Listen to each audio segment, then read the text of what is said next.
Hello everyone, this is Hira from university space visa consultants. तो जैसा कि आपने देखा है कि मैं हर दफ़ा आपको बताती हूँ study in Italy, study in Europe और इस तरह के डिफरेंट वीडियोस, लेकिन आज मैं आपके लिए लेके आई हूँ एक बिल्कुल different video, that is work in Italy. जी हाँ, अगर आप इटली जाके काम करना चाहते हो और आप वहाँ पे सेटल भी होना चाहते हो तो उसके लिए ऑब्वियसली दो तरीके होते हैं कि आप या तो स्टडी वीज़ा पे जाओ या फिर आप उस पर वर्क वीज़ा पे जाओ, और आगे चल के वो तो फिर आपकी अपनी मेहनत होती है कि आपने उसको किस तरह से कन्वर्ट करना है। बट स्टडी को अगर हम एक तरफ रख दें, हम अगर आप वहां जाके काम करना चाहते हैं तो वो आप इटली में कैसे कर सकते हैं 2025 में। तो जैसे कि मैंने आपको स्टार्ट में भी बताया कि इसका पूरा एक प्रोसेस होता है, एक स्पेसिफिक टाइम होता है जब ये अनाउंस होती हैं। तो सबसे पहले आपका ये जानना जरूरी है कि जो इटली का वर्क परमिट होता है, जिस ये लोग कहते हैं नुला ओस्ता, ठीक है, नुला ओस्ता इसके अलावा एक तरह का ये आप कह सकते हो it's kind of no objection certificate, ठीक है, जो आपको ये बताता है कि ठीक है ये बंदा यहाँ के काम कर सकता है और इसकी ये जॉब वगैरह होगी, ठीक है। तो ये नुला उस्ता कैसे लेना है, आपको कब अप्लाई करना है, इसके लिए वीडियो को एंड तक देखिएगा। और अगर अभी तक आपने हमारे चैनल सब्सक्राइब नहीं किया, चैनल को सब्सक्राइब कर लें, वीडियो को लाइक करें एंड शेयर भी करें ताकि इस तरह के इंफॉर्मेटिव वीडियोस आप तक सबसे पहले पहुंच सके।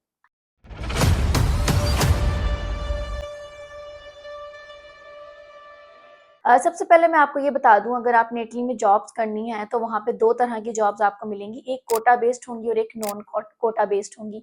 नॉन कोटा बेस्ड वही जॉब्स हैं जो कि प्रोफेशनल होती हैं, उसमें आपके पास डिग्री अगर है, जैसे फॉर एग्जांपल मैंने इंजीनियरिंग की है तो मैं इलेक्ट्रिकल इंजीनियरिंग की सिंपल जॉब कर सकती हूँ, इसका कोई स्पेसिफिक टाइम नहीं होता, ये साल में आप जब चाहे, जब कोई आपको जॉब दिखती है चाहे लिंक्डइन पे या वैसे किसी के रेफरेंस के थ्रू, आप उसको जब चाहे अप्लाई कर सकते हैं। इसके अलावा ये वर्क परमिट आपको 2 साल के लिए मिलता है और इसमें आपकी वेज या आपकी सैलरी भी डिफाइंड होती है, that is minimum 26,000 euro per year.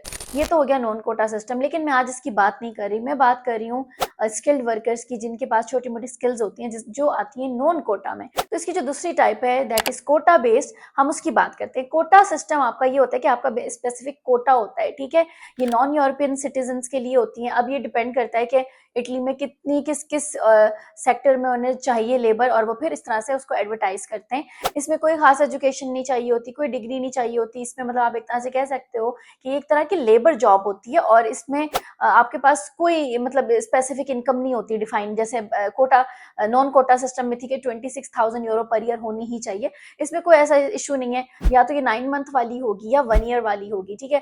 और ये मतलब बिल्कुल चिल सीन होता है, इसमें आप मतलब अप्लाई वगैरह करते हैं, इसके कोई स्पेसिफिक क्राइटेरियाज नहीं होते जो कि दूसरे में होते हैं। और लेकिन एक बात है, ये इसका स्पेसिफिक टाइम होता है जो पूरे साल में आप उस टाइम पे यहाँ पे अप्लाई करते हो, ठीक है।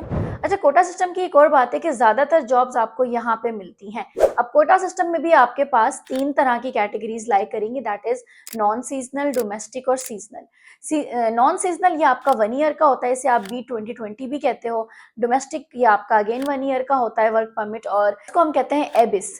इसके अलावा जो third category that is seasonal, ये 9 मंथ्स का आपको वर्क परमिट देते हैं और इसको आप कहते हो सी स्टैग। इसके अलावा जो काम है इसके अंडर, हम अगर एग्जांपल वाइज देखें, नॉन सीजनल में हमारे पास आ जाती है fishing, hair dressing, electrician, telecommunication, mechanics, ये सारी आ गई नॉन सीजनल में। अब बात कर लेते हैं डोमेस्टिक की, इसमें आ जाती है आपके पास फैमिली केयर और सपोर्टिव सर्विसेज, ये सारी इसमें लाई करेंगी। सबसे लास्ट में हमारे पास आ जाता है सीजनल, जो कि इसकी थर्ड कैटेगरी है जिसे आप सी स्टैग कहते हैं। इसमें आ जाता है आपके पास एग्रीकल्चर या फिर hospitality and tourism related jobs. अच्छा, ये तो हो गई कैटेगरीज। अब आपने इसमें करना क्या होता है, ये स्पेसिफिक डेट्स पे अनाउंस होते हैं। फॉर एग्जाम्पल अगर हम 2024 की बात करें तो ये 1 नवंबर से लेकर 30 नवंबर तक इसकी प्री एप्लीकेशन थी। इस साल की अगर हम बात करें तो 1 जुलाई से लेके 31 जुलाई तक इसकी प्री एप्लीकेशन होंगी, और फिर उसके बाद आपने सबमिशन करनी होगी। सबमिशन इसकी हो जाएगी अक्टूबर में, एंड देन आप सारा वीजा प्रोसेस वगैरह करेंगे।